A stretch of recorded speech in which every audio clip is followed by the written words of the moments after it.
नमस्कार दोस्तों, चलिए आते हैं ज्योग्राफी के नेक्स्ट सेक्शन पे जिसका नाम है क्लाइमेटोलॉजी। क्लाइमेटोलॉजी, ठीक है। इसमें हम लोग क्लाइमेट्स के बारे में पढ़ेंगे या क्लाइमेटिक इवेंट्स के बारे में पढ़ेंगे। That is why it is known as climatology. Okay, देखिए हम लोग ने क्या क्या पढ़ लिया वो मैं आप लोगों को बता दूं इन शॉर्ट में अच्छी तरीके से। जियोमॉर्फोलॉजी पढ़ लिया पूरा का पूरा, उसका जो भी चीज़ें रिलेटेड थी, rocks, minerals, formation of earth, origin of earth, interior of earth, आपका वॉल्केनो, अर्थक्वेक, जियोमॉर्फिक प्रोसेस है, सब वहाँ पे कंप्लीट कर दिया। फिर हम लोग आए ओशनोग्राफी पे। ओशनोग्राफी पे हम लोग ने ओशंस को पढ़ा, और रिवर वगैरह उसमें आता नहीं है। Currents, temperature, salinity, tides, waves, और फिर आपके ओशन बॉटम रिलीफ, सब कंप्लीट किया। ओके, अब हम लोग आ रहे हैं क्लाइमेटोलॉजी पे। अगर इतना सेक्शन आप लोगों ने नहीं देखा है तो प्लीज़ आपसे रिक्वेस्ट करता हूँ, हाथ जोड़ता हूँ कि प्लीज़ पहले उसको देख के तब आइएगा। आपको बहुत सारे कॉन्सेप्ट्स बहुत अच्छी तरीके से समझ में आ जाएगा। ठीक है, चलिए स्टार्ट करते हैं without further do. Structure of atmosphere, climatology का फर्स्ट बेस है स्ट्रक्चर ऑफ एटमॉस्फेयर। बहुत जगह पे आप लोग लैटिट्यूड, लॉन्गिट्यूड वगैरह भी पढ़ते हैं, हालांकि वो पार्ट जो है वो बेसिक ज्योग्राफी में आता है। ठीक है, तो वो इतना इंपॉर्टेंट नहीं है, वो तो आप लोग को कहीं भी मिल जाएगा, वो इतना यूपीएससी के पर्सपेक्टिव के हिसाब से इंपॉर्टेंट नहीं है। इंपॉर्टेंट जो सेक्शन है उसके बारे में आते हैं सीधा सीधा क्लाइमेटोलॉजी में। स्ट्रक्चर ऑफ एटमॉस्फेयर क्या है, एटमॉस्फेयर का स्ट्रक्चर। तो आप लोग को एक बेसिक स्ट्रक्चर अगर मैं दिखाऊं तो ये है स्ट्रक्चर ऑफ एटमॉस्फेयर। ये कुछ इस तरीके से, इसमें तीन सेक्शंस है जो मैंने यहाँ पे डिफाइन किया है, चोरी किया है, सीधी सी बात है। तो ये आपका ये वाला जो सेक्शन है ये आपका बता रहा है कि क्या पॉसिबल है, कौन कौन से लेयर्स में। ये आपके लेयर्स है, उनके अलग अलग जो रेंजेस है, मतलब कहाँ से कहाँ तक का है, वो वाला चीज़ यहाँ पे दिया हुआ है। एंड नेक्स्ट थिंग, उसके अंदर जो टेम्परेचर की वेरिएशन है वो यहाँ पे दी गई। ठीक है, टेम्परेचर का जो वेरिएशन है उसको यहाँ पे दिया हुआ है। ठीक है, तो इस तरीके से आप देख सकते हैं। हालांकि इसमें ये जो तीनों चीज़ मैंने बताई है उस तीनों के ऊपर यूपीएससी ने क्वेश्चन बनाया हुआ है, तो तीनों चीज़ बहुत ही ज़्यादा इंपॉर्टेंट है। आप किसी भी चीज़ को मिस नहीं कर सकते। ठीक है, जैसे कि यूपीएससी ने स्पेस शटल कौन से रीजन में रहता है वो क्वेश्चन बनाया हुआ है, ओजोन के ऊपर क्वेश्चन बनाया हुआ है, अरोरा लाइट्स के ऊपर, आपका रेडियो फ्रिक्वेंसीज के ऊपर बनाया हुआ है। यहाँ पे मैं जब जब यूपीएससी बोला तो इसका मतलब ये नहीं कि आपका यूपीएससी सीएससी की बात हो रही है, सिविल सर्विसेज एग्जामिनेशन। उसमें मैं एनडीए, सीडीएस, सीएपीएफ और अदर जो एग्ज़ाम आपके इंजीनियरिंग सर्विसेज या फॉरेस्ट सर्विसेज जो कराता है, वो सब के सब को इंक्लूड यहाँ पे किया जा रहा है। ठीक है, तो आप लोगों को कुछ भी ऐसा मतलब गैस वर्क नहीं करना कि हाँ सिविल सर्विसेज मतलब सिविल सर्विसेज की बात की जा रही है, मतलब यूपीएससी मतलब सिविल सर्विस की बात करें, सबकी बात हो रही है। ओके, और ये आपका ये जो हाइट वाला है ये भी यूपीएससी ने क्वेश्चन पूछा हुआ है। मेंस के अंदर तो सीधा स्ट्रक्चर ऑफ एटमॉस्फेयर करके क्वेश्चन आ चुका है, दो तीन बार आ चुका है, और अलग अलग लेयर्स को भी समझाने के लिए आ चुका है, ट्रोपोपॉज, ट्रोपोस्फियर, ये सब को समझाने के लिए आ चुका है। आपका ये जो आपका टेम्परेचर वेरिएशन वाला है ये भी यूपीएससी में क्वेश्चन पूछा जा चुका है डायरेक्टली मेंस के अंदर, कि टेम्परेचर का वेरिएशन किस तरीके से होता है, और आप लोग को इस तरीके का ग्राफ भी वगैरह बनाना पड़ता है। हम लोग डिटेल में अच्छी तरीके से एक एक स्टेप बाय स्टेप देखेंगे। ये लेक्चर बहुत ही छोटा है, ये ज़्यादा नहीं है, लेकिन कॉन्टेंट्स इसके अंदर जो भी है वो बहुत बहुत बहुत इंपॉर्टेंट है, तो आपको कुछ भी मिस नहीं करना। मैं लाइन बाय लाइन जाऊंगा, कुछ भी मिस नहीं करूंगा, वैसे ही मैं कभी मिस नहीं करता, एंड एक्स्ट्रा ज्ञान तो देने का काम करता ही रहूंगा। ओके, चलिए। एटमॉस्फेयर क्या है, ये envelope of the earth surrounding the envelope of air surrounding the earth is known as atmosphere. ये हमारा बेसिक आपके फिफ्थ सिक्स स्टैंडर्ड के अंदर जो स्टार्टिंग था एटमॉस्फेयर चैप्टर का, जो फर्स्ट डेफिनेशन था, I read it like this, वो मुझे बचपन से लेके आज तक ऐसे का ऐसा ही याद है। That is why I keep repeating this, and in fact मैंने अपने मेंस के अंदर भी यही लिखा था कि an envelope of air comprising of many gases surrounding the earth held due to gravity is known as atmosphere. ठीक है, इस तरीके से आप आंसर लिख सकते हैं। This is complete definition, actually में ये डेफिनेशन जो है वो कंप्लीट है। ठीक है, मेरा काम यहाँ पे आपको सिर्फ और सिर्फ सिलेबस बताना, कंटेंट बताना नहीं है, उसको कैसे पुटअप करना है वो भी आपको पता होना चाहिए, कि भाई आपने समझ तो लिया कि हाँ ये कंटेंट है, कोई भी क्वेश्चन आया तो उसको कैसे अटेम्प्ट करना है, लेकिन अटेम्प्ट करने से के अंदर आप क्या लिखने वाले हो क्या नहीं लिखने वाले हो वो सब भी बताना मेरा काम है। ठीक है, एंड हाँ, अगर आप आंसर राइटिंग वगैरह प्रैक्टिस करते हो और आप चाहते हो कि मैं आपका चेक करूं तो आप लोग कॉन्टैक्ट डिटेल्स पे जाके मुझसे कॉन्टैक्ट कर सकते हो। ठीक है, कॉन्टैक्ट डिटेल्स आपके डिस्क्रिप्शन बॉक्स में आपको मिल जाएंगी। नेक्स्ट, यही है आपका आप डेफिनेशन, ये डेफिनेशन भी आप पढ़ सकते हो, यहाँ पे दिया है gases cover of the earth is known as atmosphere, deep blanket of gases extending several thousand kilometre above the surface, ऐसे वैसे ये सब भी आप पढ़ सकते हैं, वरना जो मैंने आपको बताया वो भी आप पढ़ सकते हैं। ठीक है, जैसे कि लैंड है लिथोस्फियर, वाटर है हाइड्रोस्फियर, उसी तरीके से एटमॉस्फेयर भी integral part of the earth है, it is held due to gravity. आपके अदर प्लैनेट्स के ऊपर, आप किसी भी प्लैनेट को पकड़ लीजिए, उसमें एटमॉस्फेयर की कमी है, ठीक है, एटमॉस्फेयर वहाँ पे नहीं होने की वजह से वहाँ पे जीवन पनप नहीं सकता, ठीक है। लेकिन अर्थ पे एक स्पेशल कंडीशंस बनी हुई जहाँ पे एटमॉस्फेयर हेल्ड है ड्यू टू ग्रेविटी। ग्रेविटी क्या बाकी प्लैनेट्स में नहीं है सबके पास है, लेकिन वहाँ पे कुछ वजह से कुछ सोलर फ्लेयर्स इतनी पावरफुल हो गए कि उन्होंने सारा का सारा एटमॉस्फेरिक गैसेस वगैरह को उड़ा दिया। लेकिन अर्थ के ऊपर ऐसा नहीं हो पाया, अर्थ के ऊपर ये गैसेस यहीं पे रुक के रह गई, यहीं पे थम के रह गई, and it created a conducive environment for the आपके मतलब जीवन के लिए, for the people to survive, life to survive. Okay, next ये आपका वही सब चीज़ें कि फोर्स ऑफ ग्रेविटी के हेल्थ से हेल्ड करके रखा गया है ऐसे वैसे, ठीक है। तो आपका ये एटमॉस्फेयर एक सामान की तरह है, एक सामान की तरह, मतलब आपके आपके ऊपर वो है, आपको दिख नहीं रहा है, इसका मतलब है नहीं, ऐसा नहीं हो सकता। आपके ऊपर काफ़ी किलोमीटर्स तक लंबा फैला हुआ, लगभग 8 से लेकर 16 किलोमीटर के रेंज में फैला पड़ा है। तो आप समझ सकते हैं कि इस रेंज का जो आपका गैसेस का मास है वो आपके ऊपर कंटिन्यूसली फॉल कर रहा है, तो ये कुछ प्रेशर एग्जर्ट कर रहा है। ये प्रेशर को कहा जाता है एटमॉस्फेरिक प्रेशर, ठीक है। जो प्रेशर आपके ऊपर एग्जर्ट हो रहा है कंटिन्यूसली, उसको कहा जाता है एटमॉस्फेरिक प्रेशर, मतलब एटमॉस्फेयर का प्रेशर जो आपके ऊपर पड़ रहा है। तो इट इज जनरली जो इसका मतलब universal value by default set किया गया है वो है 1034। ये पूरे वर्ल्ड में अलग अलग जगह पे अलग अलग चेंज होता है, ठीक है, ये कांस्टेंट नहीं होता, ग्राम पर स्क्वायर सेंटीमीटर, ठीक है, ये पहले के पहले सेट है, ठीक है। तो इतना आप लोग समझ सकते हैं एटमॉस्फेयर क्या है, एटमॉस्फेयर प्रेशर क्या होता है, ये आप लोग को समझ में आ गया होगा, ठीक है। हम लोग इकोलॉजी में एक चीज देखेंगे जो मैं आप लोग यहीं पे बता देता हूँ कि लिथोस्फीयर, हाइड्रोस्फीयर, एटमॉस्फेयर का जो कंबाइंड रीजन होता है उसको बायोस्फीयर कहा जाता है, ठीक है। वापस से बताता हूँ, जो लिथोस्फीयर, हाइड्रोस्फीयर, एटमॉस्फेयर का कंबाइंड रीजन होता है उसको बायोस्फीयर कहा जाता है। फॉर एग्जाम्पल अगर मैं आप लोगों को ऐसे बना के दिखा दूँ, ठीक है, सॉरी ऐसा नहीं, ये कुछ ऐसा है, यहाँ पे ये पहाड़ है, ठीक है, और ये पानी का रीजन है, यहाँ पे पानी है, यहाँ पे पहाड़ है, और ये आपका एयर है, ठीक है। तो ये आपका एटमॉस्फेयर हो गया, ये आपका लिथोस्फीयर हो गया, ये आपका हाइड्रोस्फीयर हो गया। इस रीजन को, इस कंबाइंड रीजन को कहा जाएगा आपका बायोस्फीयर, ठीक है। तो वो इकोलॉजी में हम लोग डिटेल में पढ़ने वाले हैं, लेकिन मैंने यहाँ पे आपके डाउट को सॉल्व कर दिया सो दैट वहाँ पे मुझे वापस से ये समझाना ना पड़े, ठीक है। ज्योग्राफी और इकोलॉजी में बहुत ज़्यादा डिफरेंस नहीं है, ठीक है। नेक्स्ट है कॉम्पोजिशन ऑफ द एटमॉस्फेयर, ठीक है, जिसका ज्योग्राफी बहुत तेज होगा वो इकोलॉजी नहीं भी पड़ेगा तो भी मैं बोलता हूँ बहुत सारा काम आसानी से कर लेगा, ठीक है। ऐसे कोई टेंशन वाली बात नहीं है, हाँ, लेकिन उसके अंदर बहुत सारे फैक्चुअल डिटेल्स जो आपको पढ़ने पड़ते हैं, ठीक। कॉम्पोजिशन ऑफ एटमॉस्फेयर की बात करते हैं तो ये आपका मेरे ख्याल से ये 6th या 7th स्टैंडर्ड का ये फोटो है जो मैंने वहाँ से चोरी उठाया है, आपके एनसीईआरटी का है। ये दोनों के दोनों जो फोटो मैंने लिए, ये वाला फोटो अलग है और ये वाला फोटो अलग है, ठीक है। तो ये आपका 6th या 7th की टेक्स्ट बुक में, मुझे याद नहीं आ रहा है एक्चुअली, रिकॉल नहीं कर पाया, ये वहाँ से मैंने चोरी किया हुआ है, और ये आपका तो 11th में है मेरे ख्याल से, ठीक है, आप लोग इसको भी देख लीजिएगा।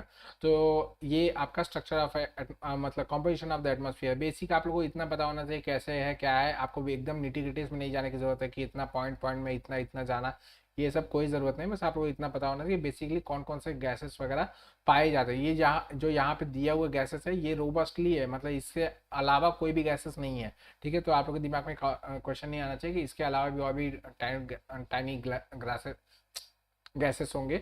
ये ही सिर्फ गैसेस जो है, इनके सिवाय आपके वाटर वेपर पाए जाते हैं, और आपका ये फाइन पार्टिकल्स जो पार्टिकुलर मैटर जिसको कहा जाता है ये पाए जाते हैं, तो इसके सिवा और कुछ नहीं पाया जाता, ठीक है। तो नेक्स्ट आप लोग को ये स्ट्रक्चर ऑफ एटमॉस्फेयर का एक बार वापस से डायग्राम बता रहा हूँ, अगर आप लोग को नेट पे मिलता है तो आप लोग इसको ले लीजिए, वरना फिर आप उसको ऐसे स्क्रीनशॉट ले लीजिए, ओके। चलिए बारी बारी से आते हैं, एक एक स्टेप को देखने चलते हैं, एक एक आपके लेयर्स को देखने स्टार्ट करते हैं। तो फर्स्ट ऑफ ऑल आपका ट्रोपोस्फियर है, ट्रोपोस्फियर से स्टार्ट करते हैं।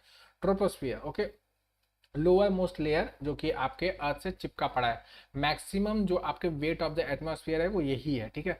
ट्रोपोस्फियर में मैक्सिमम गैसेस है, इसके ऊपर गैसेस का रेडिफिकेशन स्टार्ट होता है, क्योंकि जो ग्रेविटी है वो इसको पुल करके रखती है पूरा का पूरा। तो आपका मैक्सिमम कॉन्सेंट्रेशन कहाँ होगा, जो हैवियर गैसेस होंगी कहाँ जाएंगी, नीचे ही जाएंगी ना। तो दैट इज वाई आपका नाइट्रोजन, ऑक्सीजन, कार्बन डाइऑक्साइड सब मैक्सिमम यहीं पे रहते हैं। जो हीलियम विलियम आर्गन वगैरह है जो बहुत ही रेडिफाइड है, जिनका वजन बहुत ही कम है, जो बहुत ही लाइट वेट है, वो सब ऊपर की तरफ जाते हैं, जो भारी भारी गैसेस है नाइट्रोजन वगैरह, ऑक्सीजन वगैरह, वो सब नीचे की तरफ ही रहता है, ठीक है। तो ये आपके ट्रोपोस्फियर में ही लगभग लगभग आई वुड से कि 90 to 96% का जो actual weight of the atmosphere है वो यहीं पे होता है, ठीक है। इसके ऊपर जो है फिर आपका वही 10% के आसपास रह जाता है, ओके। इसका एल्टीट्यूड कितना हो सकता है, 8 किलोमीटर एट द पोल्स हो सकता है और 18 किलोमीटर एट द इक्वेटर होता है। ऐसा कैसे हो सकता है कि भाई ये आपका पोल, ये आपका पोल है और ये आपका इक्वेटर है, यहाँ पे आपके ट्रोपोस्फियर की जो हाइट है वो 18 किलोमीटर पहुंच जा रही है और यहाँ पे 80 किलोमीटर हो रहा है, ठीक है, यहाँ पे 80 किलोमीटर हो रहा है, यहाँ से ट्रोपोस इक्वेटर जाओगे तो वहाँ पे हाइट ज़्यादा बढ़ जा रही है। ऐसा इसलिए हो रहा है क्योंकि आपके इक्वेटर पे बहुत ज़्यादा हीटिंग होती है, ठीक है। तो जैसे कि साइंस का बेसिक नियम कहता है कि भाई किसी चीज़ को आप हीट करोगे तो वो एक्सपांड करेगा, ठीक है। तो यहाँ पे बहुत सारा गैस है, उसको हीटिंग मिल रही है, काफ़ी सारा इंसोलेशन मिल रहा है, इनकमिंग सोलर रेडिएशन मिल रहा है, तो वो एक्सपांड कर रहा है तो अपने हाइट से काफ़ी ज़्यादा गुना तक ऊपर तक फैल रहा है, ठीक है। इसके अलावा भी कुछ रीजंस है, जैसे कि आपके पोल्स के अंदर एक और वजह ये है कि यहाँ पे हीटिंग हो रही है तो यहाँ पे तो कूलिंग हो रही है तो वो क्या करता है, कॉन्ट्रैक्शन पैदा करता है, तो इसकी वजह से भी इसकी जो हाइट है वो घटती चली जा रही है, ठीक है। तो ये दोनों भी मिला के और भी कुछ अदर छोटे मोटे फैक्टर्स है जो मिला के ये आपके हाइट को बढ़ाते हैं, ठीक है। Heated gas rises to the greater heights, वो हम लोगों ने समझा दिया तो वापस से इसको बताने की जरूरत नहीं है। इसका एंड कहाँ पे होता है, ट्रोपोपॉज। तो आप लोगों को ट्रोपोपॉज अगर बता दूं तो ये आपका समझिए कि ये जो लाइन है, ये आपका जो लाइन दिख रहा है इसको कहा जाता है ट्रोपोपॉज, ठीक है। यहाँ पे जहाँ पे टेम्परेचर सेम रीजन का दिख रहा है ये आपका ट्रोपोपॉज वाला रीजन है, ठीक है। इसी तरीके से ये वाले रीजन को स्ट्रेटोपाज कहा जाएगा, ठीक है, स्ट्रेटोपाज कहा जाएगा, फिर ये मीसोपॉज कहा जाएगा, फिर ऐसे करके आगे आगे जाता है, ठीक है। हम लोग उसको भी आगे डिटेल में देखेंगे। नेक्स्ट, हाँ, ट्रोपोपॉज समझा दिया, तो जहाँ पे ट्रोपोस्फियर एंड होता है उसको ट्रोपोपॉज कहा जाता है, ठीक है। हर किलोमीटर पे 5 डिग्री सेल्सियस का टेम्परेचर का लॉस देखा जाता है, मतलब as we go up temperature lessens, मतलब आपका टेम्परेचर कम होता चला जाता है, ठीक है, टेम्परेचर डिक्रीजेस, ठीक है। तो 5 डिग्री सेल्सियस पर किलोमीटर के डिस्टेंस पे घटता है, इसको कहा जाता है नॉर्मल लैप्स रेट, NLR कहा जाता है, या फिर सिंपली लैप्स रेट भी कहा जाता है, बहुत जगह पे लैप्स रेट लिखा जाएगा, लेकिन एक्चुअल जो साइंटिफिक टर्म है, आपका ज्योग्राफिकल टर्म है, उसको कहा जाता है नॉर्मल लैप्स रेट। इसमें भी एटनाबैटिक कैटाबैटिक लैप्स रेट होता है, वो हम लोग कभी और डिस्कस करेंगे जब हम लोग ओरोग्राफिक रेनफॉल वगैरह पढ़ने लगेंगे, तो उसमें आपको मैं बता दूंगा कैसे होता है, ठीक है। यहाँ पे अलग बहुत सारे जितने भी आपके इवेंट्स होते हैं, आपका साइक्लोन आना, तूफान आना, बारिश होना, हेल स्टॉर्म होना, कुछ भी होना, वो सारा का सारा ट्रोपोस्फियर में ही होता है, ठीक है। ट्रोपोस्फियर रीजन में ही होता है, इसके ऊपर बहुत ही रेयर ही कोई इवेंट होगा तो होगा बिजली कड़कना, हेल स्टॉर्म होना, तूफान आना, किसी तरीके की आंधी तूफान भूचाल कुछ भी होना, वो सब कुछ ट्रोपोस्फियर के अंदर ही होता है। बाकी इसके ऊपर कोई इवेंट्स वगैरह मैक्सिमम, मतलब नेग्लिजिबल की कोई इवेंट होता होगा, ठीक है। तो यहाँ पे टेम्परेचर इन्वर्जन, टर्बुलेंस, एडिस वगैरह सब यहीं पे ही होता है, कुछ भी इसके ऊपर नहीं होता, ठीक है। मोस्ट सिग्निफिकेंट जोन है, क्यों, क्योंकि सीधी सी बात है भाई, मेट्रोलॉजिकली भी कहा जाए और आपके आपके लिए भी बहुत ज़्यादा इंपॉर्टेंट, क्यों, आपके ऑक्सीजन वगैरह सब इसी जगह पे, ठीक है। ऑक्सीजन यहाँ पे नहीं होता तो आप लोग जिंदा नहीं बचने वाले थे, ठीक है। ऑक्सीजन है, जितने भी आपके इंपॉर्टेंट गैसेस वगैरह है, नाइट्रोजन वगैरह, जो आपकी कंडक्टिविटी बना के रखती है कि हाँ इंसान यहाँ पे रह सकता है, लिविंग कंडीशन अच्छी तरीके से बना के रखने का जो काम करता है, वो सारे गैसेस इसी रेंज में है। इसके ऊपर आपके हाइड्रोजन हीलियम वगैरह जाएंगे जो कि आपके किसी काम में नहीं आने वाले बम की तरह फटते फटते रहते हैं, ठीक है। बाकी रेनफॉल, फॉग, हेलस्टॉर्म मैंने बताया ना, वो सारे के सारे इसी में होता है, ठीक है। नेक्स्ट, इस रीजन को कन्वेक्टिव रीजन भी कहा जाता है। मैंने आपको जैसे बताया कि यहाँ पे आपका जो हीटिंग का प्रोसेस होता है, ये आपका अर्थ इक्वेटर है, ये आपका पोल्स है, ठीक है। तो यहाँ पे हीटिंग हो रही है, ठीक है, यहाँ पे हीटिंग हो रही है, यहाँ पे आपके सारे के सारे जो हीटिंग की वजह से जो एयर मासेस है वो ऊपर की तरफ जा रहे हैं। इसके बाद ऊपर जाने के बाद ये कन्वेक्शनली इधर आता है, ठीक है, आपके पोल्स की तरफ भागते हैं और फिर ये अदर अदर बहुत सारे रीजन, बहुत सारे तरीके आगे मैं आप लोगों को बताऊंगा। आपका 3 मॉडल साइकिल क्या क्या होता है वो आप लोगों को पता चल जाएगा।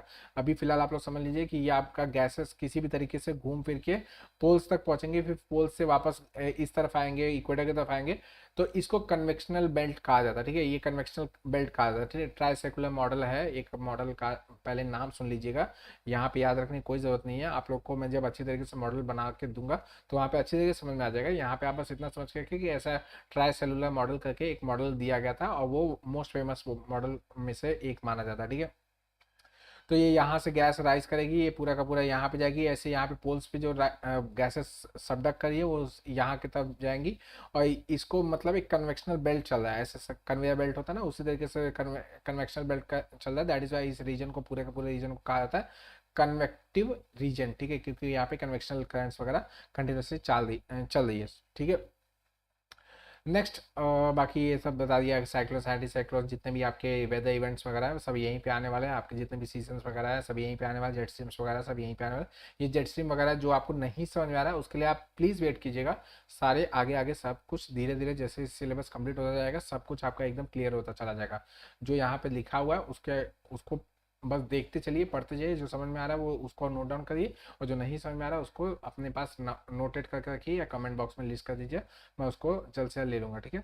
नेक्स्ट है ट्रोपोपॉज। ट्रोपोस्फियर खत्म होगा कहाँ पे, ट्रोपोपॉज। ये क्या है, आपका top most layer of the troposphere है, एक तरीके से ट्रोपोस्फियर का हिस्सा है, लेकिन इस रीजन को ट्रोपोपॉज कहा जाता है। पॉज जैसे आपके मोबाइल वगैरह में पॉज बटन होती है या रिमोट कंट्रोल में पॉज बटन होते हैं कि आप गाना सुन रहे हैं उसको पॉज कर दिया, तो उसी तरीके से ट्रोपोपॉज मतलब ट्रोपोस्फियर जो है वो यहाँ पे पॉज हो जाता है। पॉज होना एक अलग से क्यों इवेंट इसको कहा जाता है, ये ट्रोपोस्फियर का हिस्सा है एक तरीके से, लेकिन इसको अलग से इवेंट क्यों कहा जाता है वो इस वजह से, ये देखिए यहाँ पे दिख रहे हैं आप टेम्परेचर, एक कांस्टेंट टेम्परेचर यहाँ तक ऐसे धीरे धीरे धीरे धीरे करके कम होता गया, और उसके बाद ये कांस्टेंट होगा, एक जगह फिक्स हो गया, ठीक है। काफी दूर तक ये फिक्स रहा और फिर उसके बाद इसने बढ़ना स्टार्ट किया। दूसरे कलर का ले लेता हूँ, जहाँ समझ में आएगा आप लोग को अच्छे तरीके से, ठीक है। ये देखिए यहाँ पे आपका धीरे धीरे धीरे धीरे करके स्लोली ये कम हो रहा था टेम्परेचर, और फिर जब एक पॉइंट आया ट्रोपोपॉज जहाँ से स्टार्ट था वहां से कुछ दूरी तक ये ट्रोपोपॉज का जो आपका टेम्परेचर है वो कांस्टेंट बना रहा है, एक ही जगह पे बना रहा है, ठीक है। अराउंड 50-55 के आसपास बनता है, ठीक है। तो आप लोग इसको बस ऐसे ही याद करके रखें, ज़्यादा याद करने डीप में जाने की जरूरत, उसके फैक्चुअल डिटेल्स में जाने की जरूरत नहीं है। तो आप समझिए कि वहां पे ये ऐसा रहता है, दैट इज वाई इसको एक अलग ही लेयर का डेजिग्नेशन मिला हुआ है कि भाई ये अलग ही लेयर, ये क्योंकि इसका अलग ही कोई क्राइटेरिया, ये ट्रोपोस्फियर की तरह यहाँ पे टेम्परेचर कम नहीं हो रहा, ये यहाँ पे टेम्परेचर जो है वो एक कांस्टेंट टेम्परेचर बना हुआ है, that is why it is known as tropopause, ठीक है। तो ये बाउंड्री बना रहा है आपको ट्रोपोस्फियर और स्ट्रेटोस्फियर के बीच में, ये आप लोगों ने देख लिया, यहाँ पे कांस्टेंट टेम्परेचर था वो मैंने आपको बता दिया, ठीक है। नेक्स्ट आते हैं स्ट्रेटोस्फियर। ये ट्रोपोस्फियर के जस्ट ऊपर है, ये ट्रोपोपॉज के जस्ट ऊपर आप लोग कह सकते हैं, और ये कब कहाँ तक रहता है, 50 kilometre from the earth surface. ये आपका देखिए 50 किलोमीटर का जो बेंच मार्क है वहाँ पे, मतलब आप 8 किलोमीटर से बोल सकते हैं या फिर 18 किलोमीटर से, जहाँ से बोल सकते हैं, ये 50 किलोमीटर का ये बेंच मार्क है, ठीक है। यहाँ पे टेम्परेचर राइज करता है, ये देखिए यहाँ पे दिखा रहा हूँ, फिर कुछ दूरी तक ये टेम्परेचर सेम रहेगा, उसके बाद टेम्परेचर राइज करना स्टार्ट करता है, ठीक है।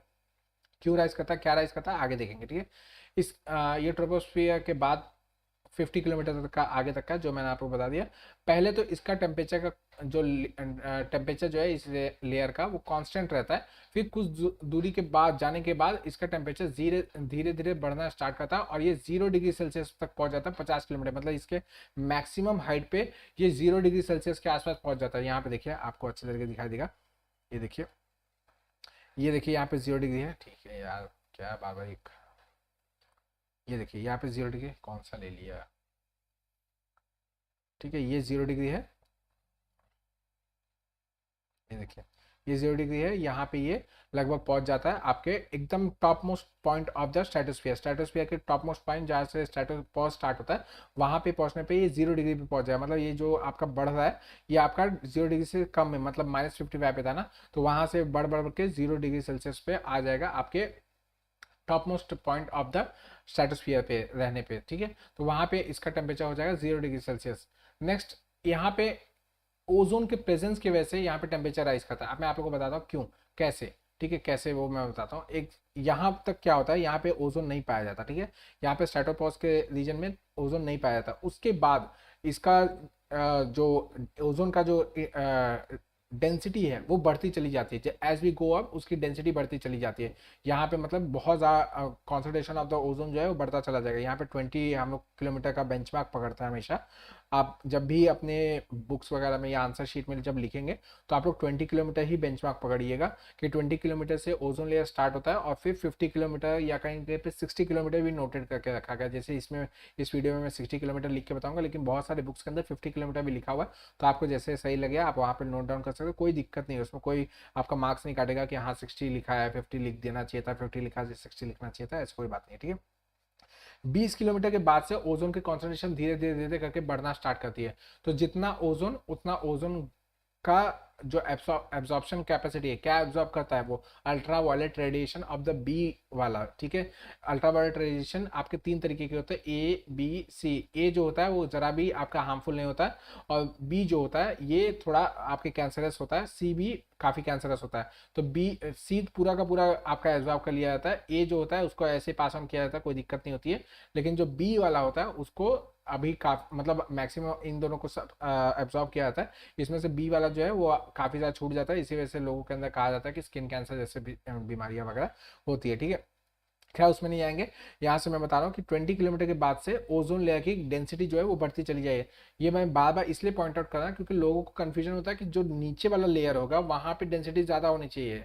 सीधी सी बात है, जैसे मैंने आपको बताया ट्रोपोस्फियर में ज्यादा गैसेस है, ठीक है। लेकिन ओजोन के केस में उल्टा हो रहा है। यहाँ 20 किलोमीटर पे आपकी डेंसिटी बढ़ना स्टार्ट कर रही है और वो 50 के आसपास एकदम घनत्व एकदम मजबूत घनत्व मोटा सा हो जाता है, ठीक है। इस रीजन में मोस्टली क्लाउड्स नहीं होते। मैंने आपको बताया कि आपके ट्रोपोस्फियर में मैक्सिमम आपका जो भी क्लाउडी के इवेंट्स वगैरह वेदर इवेंट्स वगैरह जो होते हैं वो सारे के सारे इसी ट्रोपोस्फियर में होते हैं। दैट इज वाई इस रीजन में क्लाउड्स वगैरह नहीं होने की वजह से इस रीजन को एरोप्लेन्स के लिए मोस्ट फेवरेबल माना जाता है फ्लाइंग करने के लिए, ठीक है। एरोप्लेन्स फाइटर जेट्स वगैरह, फाइटर जेट्स को वैसे अलाउड रहता है कितना भी एल्टीट्यूड पे जा सकते हैं, लेकिन आपके जो एरोप्लेन वगैरह होते हैं वो इसी रेंज में मोस्टली जाना पसंद करते हैं। सो दैट इससे क्या होता है कि एक तो हाइट एल्टीट्यूड मिल जाती है, ऑब्स्ट्रक्शन कम हो जाते हैं, आपकी चिड़िया वगैरह इतना ऊपर तक नहीं जा सकती है, एंड दूसरी चीज दूर तक वेदर इवेंट्स एकदम क्लोज एकदम साफ एकदम सुंदर दिखता रहता है। इसके लिए आप कभी फ्लाइट वगैरह में गए होंगे तो आप लोग देखेंगे कि ऊपर एकदम कामनेस रहता है, दूर दूर तक एकदम शांति रहती है, ऐसा लगता है जैसे प्लेन चल नहीं रहा है, बस एक ही जगह पे खड़ा है, ठीक है, जब तक आप नीचे ना देखे हो। ओके, तो इस तरीके से आपका क्या बोलते हैं एरोप्लेन का यूज होता है। ये भी यूपीएससी ने क्वेश्चन पूछा था, फालतू सा प्री में कोई क्वेश्चन आया था, ठीक है। और पीसीएस वगैरह में तो पता नहीं कहाँ कहाँ से पीसीएस का आप देखिए सर्च करके, इतने सारे पीसीएस वगैरह में यही सेम क्वेश्चन पूछा गया कि भाई क्यों प्लेन जो है वो आपके स्ट्रेटोस्फीयर में उड़ती है। यार कितना घटिया क्वेश्चन है, वो भी बार बार पूछ रहे हो, ठीक है। यहाँ पे sometimes very very rare of the rare times यहाँ पे सीरियस क्लाउड्स वगैरह भी देखे जाते हैं। सीरियस क्लाउड्स, स्ट्रेटो क्लाउड्स, ये जो क्लाउड्स वगैरह होते हैं इनको आप लोग जैसे मैंने आपको बताया कि जो आप लोग को अभी नहीं बता पा रहा हूँ उनको आप नज़रअंदाज कीजिएगा। हम लोग क्लाउड्स का अलग से चैप्टर लेने वाले तो उसमें आप लोग को मैं डिटेल में कर दूंगा, यहाँ पे नहीं आपको बताना जाऊंगा, नहीं तो फिर ये लेक्चर 3 घंटे का हो जाएगा, ठीक है। नेक्स्ट है ओजोनोस्फियर। तो मैंने आपको बताया कि स्ट्रेटोस्फियर के अंदर ही ओजोन है, तो समवेयर इट इज रिटन, कहीं कहीं पे लिखा आता है कि स्ट्रेटोस्फियर है और फिर अलग से ओजोन स्फीयर भी पड़ी है, ठीक है। तो हम लोग ओजोन स्फीयर को इसलिए अलग से पढ़ रहे हैं, है वो स्ट्रेटोस्फियर के अंदर ही, ठीक है। ये कहाँ से स्टार्ट होता है मैंने बताया 20 किलोमीटर, ठीक है। तो आप लोग इसमें कंफ्यूज ना होइएगा, आप कहीं पे भी 20-30 जो भी आपको सही लगे वो आप मार्क कर सकते हैं, कोई दिक्कत नहीं आने वाली है, आपका मार्क्स नहीं काटा जाएगा। लेकिन ये मार्क के चलिएगा 20 आप लोग मान सकते हैं आसानी से, ठीक है। 20 से लेकर 50 किलोमीटर, 30 से लेकर 60 किलोमीटर का जो रेंज है इसमें ओजोनोस्फीयर इसको कहा जाता है। ये काम क्या करता है, हार्मफुल अल्ट्रावायलेट रेडिएशन जो मैंने आपको बताया बीएनसी, उसको ये एब्जॉर्ब करने का काम करता है। इसका एक और नाम है जो कि बहुत रेयर किसी बुक्स वगैरह में आप लोगों को देखने को मिलेगा, कीमोस्फीयर, ठीक है। कीमोस्फीयर इसको कहा था, क्यों, यहाँ पे बहुत सारे केमिकल इवेंट्स वगैरह बहुत सारा होता है। यहाँ पे ओजोन बनता है, टूटता है, फिर ऑक्सीजन बनता है, ऑक्सीजन से नेसेंट ऑक्सीजन बनता है, फिर वो जुड़ता है, फिर ओजोनोस्फीयर बनता है। यहाँ पे क्लोरीन टूटता है, बनता है, आपके क्लोरोफ्लोरोकार्बन्स वगैरह सब इस रीजन में आते हैं तो वहाँ पे क्लोरीन तोड़ते हैं, बहुत सारे इवेंट्स यहाँ पे होते हैं। That is why it is also known as chemosphere, ठीक है। यहाँ पे टेम्परेचर का राइज आप देखेंगे 5 डिग्री पर किलोमीटर। हम लोग ने ट्रोपोस्फियर देखा था तो उसमें हम लोग ने क्या देखा था कि 5 डिग्री सेल्सियस पर किलोमीटर के हिसाब से घट रहा है। लेकिन यहाँ पे हम लोग क्या पा रहे हैं कि 5 डिग्री सेल्सियस पर किलोमीटर के हिसाब से बढ़ रहा है, ठीक है, just opposite to the troposphere, ठीक है। नेक्स्ट मीसोस्फियर। मीसो मतलब क्या होता है, जो बीच में हो, ठीक है, जो बीच में होता है, मिडल को वो मीसो कहा जाता है, जैसे मिडल शब्द भी बना हुआ है मीसो शब्द से, ठीक है। तो ये क्या है, आपके इंटरमीडिएट लेयर इसको कहा था, ठीक है, जैसे मेरा बीच में है तो that is why intermediate layer है। ये ओजोन लेयर और क्या बोलते हैं ऊपर का जो स्पेस वाला लेयर जहाँ से स्टार्ट होता है उसके बीच में है, इसीलिए इसको कहा था मीसोस्फियर, ठीक है। मीसोस्फीयर को 80 किलोमीटर का हाईएस्ट हाइट दिया गया कि 80 किलोमीटर तक इसको माना जाता है कि इसके ऊपर क्या बोलते हैं मीसोस्फीयर नहीं है। मीसोस्फीयर की खासियत क्या है कि यहाँ पे टेम्परेचर जो है बहुत ही तेजी से फॉल करना स्टार्ट करता है और लगभग -100 डिग्री सेल्सियस तक पहुंच जाता है आपके 80 किलोमीटर के हाइट पे। यहाँ पे आपको अगर डायग्राम में दिखाऊं तो ये देखिए मीसोस्फीयर आपका, ये देख रहे लेंथ आपका 50 किलोमीटर से लेके 80 किलोमीटर है। मतलब आप लोग अगर अंदाजे के हिसाब से देखिए तो यहाँ पे स्ट्रेटोस्फीयर कितना था आपका 20 से लेके 50 किलोमीटर, मतलब 30 किलोमीटर के रेंज में इसका टेम्परेचर यहाँ से मतलब 55 डिग्री सेल्सियस से 0 तक पहुंचा था, ठीक है। मतलब 55 का आपका गेन या लॉस आप बोल सकते हैं हुआ है, ठीक है। लेकिन यहाँ पे मीसोस्फीयर में देख रहे हैं यहाँ पे काफी दूर तक तो आपका स्ट्रेटोस्फीयर आने वाला है। उसके बाद मेसोस्फीयर में ये 50 से लेके 80 तक, मतलब अगले 30 किलोमीटर में ये 100 -100 तक चला जा रहा है, मतलब लगभग डबल का गेन या लॉस होने वाला है। तो ये बहुत तेजी से यहाँ पे रैपिडली टेम्परेचर फॉल करेगा और ये -100 at the rate of 80 kilometre के रेंज में ये पहुंच जाएगा, ठीक है। इसी रेंज में, इसी जगह पे, इसी आपके स्फीयर में, आप ये के इसी लेयर के अंदर, इसी एटमॉस्फेयर के लेयर के अंदर आपके जितने भी मीटेरोइड्स वगैरह होते हैं, वो इवेंट्स वगैरह सब यहीं पे होते हैं। मीटेरोइटिक इवेंट्स या मीटेरोइटिक शावर वगैरह, या मीटेरोइड्स का जल के टूट जाना, या उनका पूरा का पूरा गायब हो जाना, या छोटे छोटे पार्टिकल्स में टूट जाना, ये सब कुछ सारे इवेंट्स इसी रीजन में होते हैं, ठीक है। तो ये इस यहाँ की जो ठंडक है वो एक तरीके से इन लोग के लिए ऑब्स्ट्रक्शन का काम करती है, मीटियर्स की वजह से। मीटियर जो आते हैं उनके लिए ऑब्स्ट्रक्शन का काम करती है और उनको जलने पे मजबूर कर देती है, ठीक है। तो ये बहुत ही इंपॉर्टेंट लेयर है, नहीं तो फिर बड़े बड़े आपके बोल्डर्स वगैरह आसमान से आएंगे और धरती पे गिर जाएंगे, ठीक है। नेक्स्ट है थर्मोस्फियर। थर्मोस्फियर आपका टेम्परेचर यहाँ पर रैपिडली राइज करना स्टार्ट करता है। देखिए जो थर्मोस्फियर है इसका एक्चुअली में हाइट माना नहीं जाता है। थर्मोस्फियर और एक्सोस्फियर दो ऐसे स्फीयर है जिनको इंटरचेंजेबली बहुत जगह लिखा हुआ मिल जाता है। जैसे कुछ कुछ बुक्स में आप लोग को एक्सोस्फियर सिर्फ लिख के आएगा, थर्मोस्फियर लिख के नहीं आएगा। कुछ कुछ बुक्स में आपको थर्मोस्फियर लिख के आएगा, एक्सोस्फियर लिख के नहीं आएगा। कुछ कुछ बुक्स में दोनों जन को लिखा जाता है। इसके अलावा आइनोस्फियर करके भी एक अलग से स्फीयर लिखा जाता है। तो यहाँ पे हम लोग डिस्कस सारे स्फीयर करने वाले हैं, आप लोग कोई टेंशन नहीं होना है। बस उसके हाइट को आप लोग नोट करिएगा कि हाइट एक दूसरे को ओवरलैप कर रहे हैं, तो आप लोग को समझ में आ जाएगा कौन से स्फीयर के अंदर ही एक और स्फीयर बना हुआ है, ठीक है। तो यहाँ पे देखें, यहाँ पे टेम्परेचर बहुत तेजी से राइज करना स्टार्ट करेंगे। वापस से मैप दिखाता हूँ। यहाँ पे देखिए थर्मोस्फियर में कुछ दूर तक आपका मेसोस पॉज हुआ, उसके बाद ये तेजी से राइज करना स्टार्ट करेगा, एकदम तेजी से, ठीक है। और ये मतलब बढ़ता ही चला जाएगा, इसका कोई अल्टीमेट हाइट वगैरह नहीं है कि हाँ इतना हाइट पे जाके खत्म हो जाने वाला, ठीक है। ये 400 किलोमीटर ऐसा इसको आउटर रेंज माना गया। लेकिन आइनोस्फियर एक और पार्ट है इसी का, उसका भी जो मैक्सिमम हाइट है वो 400 किलोमीटर है। मैं आगे आइनोस्फियर को ही बताऊंगा। तो यहाँ पे हम लोग ये देख रहे हैं कि क्या इसका टेम्परेचर राइज करना बहुत तेजी से स्टार्ट करेगा और इसको 80 to 40 किलोमीटर 400 किलोमीटर के रेंज में इसको कहा जाता है। आपका आइनोस्फियर जो है वो भी इसी का पार्ट है। आगे हम लोग आइनोस्फियर भी देखने वाला है, ठीक है। इस लेयर में रेडियो ट्रांसमिशन बहुत ज़्यादा होता है, ये एक्चुअली आइनोस्फीयर की वजह से होता है। तो हम लोग आइनोस्फीयर में डीप में अच्छी तरीके से समझाऊंगा, यहाँ पे बस सुन के रख लीजिएगा कि थर्मोस्फीयर में ही आइनोस्फीयर होता है। दैट इज वाई हम लोग यहाँ पे आपका ट्रांसमिशन, रेडियो ट्रांसमिशन लेयर भी हो सकता है। तो हो सकता है अगर प्रीलिम्स के अंदर क्वेश्चन आए इस तरीके से घुमा फिरा के आए कि भाई थर्मोस्फीयर के अंदर आपका रेडियो का ट्रांसमिशन होता है, तो आप लोग परेशान ना होइएगा कि अरे आइनोस्फीयर में होता है। थर्मोस्फीयर के अंदर ही आइनोस्फीयर है, that is why it can be used interchangeably, ठीक है। आप आइनोस्फीयर बोलो चाहे फिर थर्मोस्फीयर बोलो, सब एक ही है, ठीक है। लेकिन इस रीजन में कोई भी जो आदमी रहेगा उसको वार्मनेस फील नहीं होगी। दो यहाँ पे टेम्परेचर बहुत तेज से राइज करा है जैसे मैंने आपको बताया, लेकिन यहाँ पे किसी को वार्मनेस, कोई यहाँ पे खड़ा हो जाए तो उसको वार्मनेस फील नहीं होगी। क्यों? क्योंकि यहाँ पे गैस मॉलिक्यूल्स है ही नहीं, ठीक है। गैस मॉलिक्यूल्स बहुत ही रेरिफाइड है और बहुत दूर दूर है। हालांकि उनका टेम्परेचर आपका काफी ज्यादा हो सकता है, मतलब 100-200 डिग्री सेल्सियस भी हो सकता है। लेकिन वो आपके, मतलब आप कहीं पे खड़े हो वो कहीं और खड़े हैं, हाँ वो आपके आसपास आएंगे तो आपको मस्त मजा मिलेगा। लेकिन ये है कि बहुत ही छोटे छोटे गैस मॉलिक्यूल समझिए कि पूरे के पूरे ब्रह्मांड में घूम रहे हैं और बहुत ही रेडिफाइड है का, मतलब किलोमीटर 200-300 किलोमीटर पे एक गैस मॉलिक्यूल दिख रहा है, ठीक है। इतने रेडिफाइड है, दैट इज वाई यहाँ पे वार्मनेस फील नहीं होती है। और मोस्टली आपके जितने भी इंटरनेशनल स्पेस स्टेशन या जो भी आपके सैटेलाइट्स वगैरह होते हैं वो इसी रीजन में आता है, ठीक है। आपके जियो लो अर्थ ऑर्बिट वगैरह वाले जो होते हैं वो सब इसी में आता है, ठीक है। नेक्स्ट, और अरोरा जो होता है वो इसी में ऑब्जर्व किया जाता है। जो आपके अरोरा बोरियलिस और अरोरा ऑस्ट्रेलिस जो है वो सारे के सारे इसी में देखे जाते हैं। कुछ इस तरीके से दिखते हैं आपके अरोरास।